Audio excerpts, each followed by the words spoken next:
Ever looked at your plant and thought, wait, what are these brown spots? Well, today we're diving into exactly that kind of gardening mystery. Yeah, it's pretty common. We're looking at some notes from a gardener, Ang, from their Notes on Gardening series, specifically about Mexican mint. Plectranthus embonicus. Right. Ang is sharing, their actual hands-on experience, and you might think this plant is super easy, like total beginner stuff. That's the reputation, definitely. But Ang's notes show it's maybe a bit more sensitive, especially with lots of sun and maybe getting too much water. Exactly. So our mission here is to unpack what these brown spots might mean using Ang's experience and see what bigger lessons there are for plant care. Okay, so what was the specific problem Ang ran into? Well, the key thing was these brown lesions, discolored spots showing up on the leaves of their Mexican mint. Okay. And Ang did some digging, even checked with AI apparently, and got this whole list of potential causes. Like what? Oh, fungal stuff, bacterial leaf spots, maybe environmental stress, too much sun, watering issues, not enough nutrients, or even pests. Wow, that's a lot. It is. But the really interesting part is how Ang managed to narrow it down for their plant in their garden. Right, because it wasn't just a textbook case. How did they do that? What made Ang's situation different? Well, this is where good observation comes in. Instead of, panicking. Which is easy to do. Totally. Ang noticed two really important things. First, it was just one plant, isolated. Okay. Not spreading. Exactly.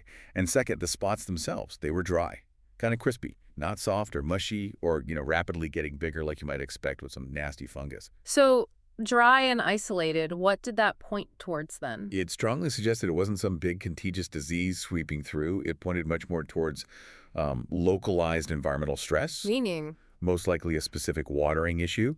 Maybe just that one plant got too much water or the drainage wasn't quite right just there. It's interesting how often we might jump to the fungus's conclusion, isn't it? It really is. We see spots and think disease. But sometimes it's simpler. Now, overwatering can lead to fungal problems for sure. But here, because it wasn't spreading and the spots were dry, an environmental trigger seemed much more likely. Makes sense. So, okay, spotting the difference is key. What was Ang's first practical step then, regardless of the exact cause? Isolate the patient.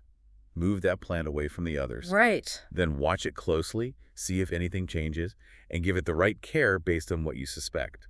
It sounds basic, but it's crucial. And this whole situation actually highlighted something else in Ang's setup, didn't it? A kind of sort of gap. It did. Ang mentioned having like 4 different garden work areas. Pretty organized. Yeah. But realized they didn't have a dedicated spot just for sick plants. A quarantine zone, basically. A plant hospital wing. I think many of us could probably relate to not having that. Absolutely. And it underlines how useful that kind of space can be, right, for recovery.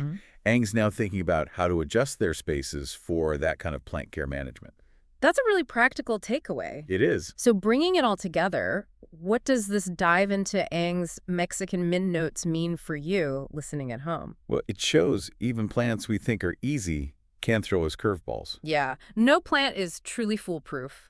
And it really comes down to paying close attention, observing the specific symptoms, not just reacting to spots. Like Ang did, noting the isolation, the dryness. Exactly. That detective work helped differentiate a contagious threat from, a localized stress issue. And it also, again, highlights how valuable a simple quarantine area can be. That tip works for any plant, not just Mexican mint. Definitely. So here's a final thought to leave you with. Think about your own setup. Maybe it's your garden, a hobby, even work stuff. Is there a gap you haven't quite addressed? How might identifying and maybe fixing that gap lead to some unexpected improvements or insights? Something to mull over until our next deep dive.